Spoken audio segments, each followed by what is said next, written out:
Okay, so today we're diving into something I think we've all thought about at least once or twice, Yeah. right? I mean, who hasn't thought about building wealth? Yeah, for sure. And I know what you're thinking. What? Another get-rich-quick scheme. Right? But don't worry, that's not what this is all about. Okay, good.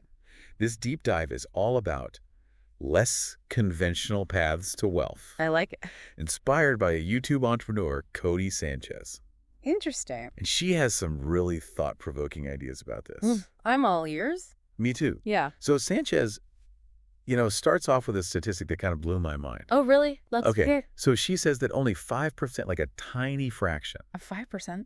only 5% of individuals with $50 million or more. Okay, so we're talking the ultra high net worth. Yeah, exactly. The ultra wealthy Got it. built their wealth through means other than owning a business. Well, wait a minute. I know, right? So you're saying most of these super rich people Most of them. made their fortunes by owning a business? That's what this data suggests. Huh.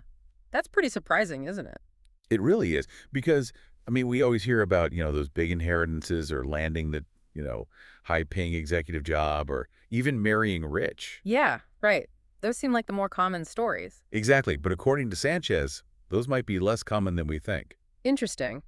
So if owning a business is the main road to wealth, Yeah. what are these other less traveled paths that these 5% took? Right. Well, Sanchez lays out 5 paths in her video. 5. Okay, let's hear them. So there's inheriting a large sum of money, Okay, that's 1. marrying into wealth, All right, number 2. becoming a Fortune 500 executive. Corporate ladder climber, Exactly. Owning an asset management company. which is basically what? An asset management company. Oh, it's basically a company that invests other people's money, Got it. hoping to turn a profit for their clients. Okay, makes sense. And then, of course, the 5th path is owning your own business. Right. The most common one, apparently. And I've got to say, Sanchez is really passionate about business ownership. Oh, yeah. How so? She presents it as a path to wealth that's not just for the elite. Interesting. Like it's something that's achievable for anyone. Yeah, I can see why she'd be so enthusiastic about that. Right. I mean, owning a business gives you so much control over your own destiny. Totally. You're calling the shots. You're building something from the ground up. Yeah.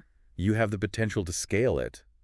You're directly benefiting from its success. It's not even just about the money, though, right? Right. There's like a sense of ownership, Yeah, literally and figuratively. absolutely. It can be really fulfilling. But okay, so that makes those other 5% of ultra-wealthy individuals even more interesting. Oh, yeah, for sure. The ones who didn't build their fortune through a business. Right. What are they doing? Are there any commonalities? Like, are there any secret strategies or insights that connect them? Yeah, even though statistically their paths are less likely to lead to that level of wealth. It's a great question. It really makes you think outside the box. Yeah. Maybe these paths require like some really specialized skills or a knack for recognizing those once-in-a-lifetime opportunities. Those diamond in the rough opportunities. Yeah. Or maybe even a little bit of luck. Maybe. So what do you think? What stands out to you the most? I don't know that inheritance path sounds pretty good to me. Uh-huh. I hear you on that. But honestly, what I find most intriguing is this idea that even those less common paths might share some underlying principles. Some kind of secret sauce for success. Exactly. Like maybe it's all about building a strong network. Or being a master negotiator. Oh, yeah. Or just having this relentless drive to keep learning and growing. That's a really good point. It's easy to fixate on the specific path, Yeah. but maybe the real key is developing those universal skills and mindsets Totally. that can lead to success no matter what path you choose. Absolutely. Okay. So as we wrap up this deep dive, let's leave you with this thought. Okay, I'm ready.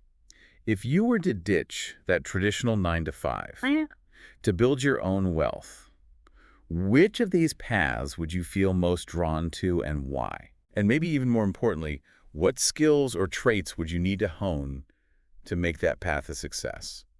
Lots to think about. It is. So while these 5 paths give us plenty to ponder, Yeah. remember the best wealth building strategy is the one that aligns with your skills, your passions, and your risk tolerance.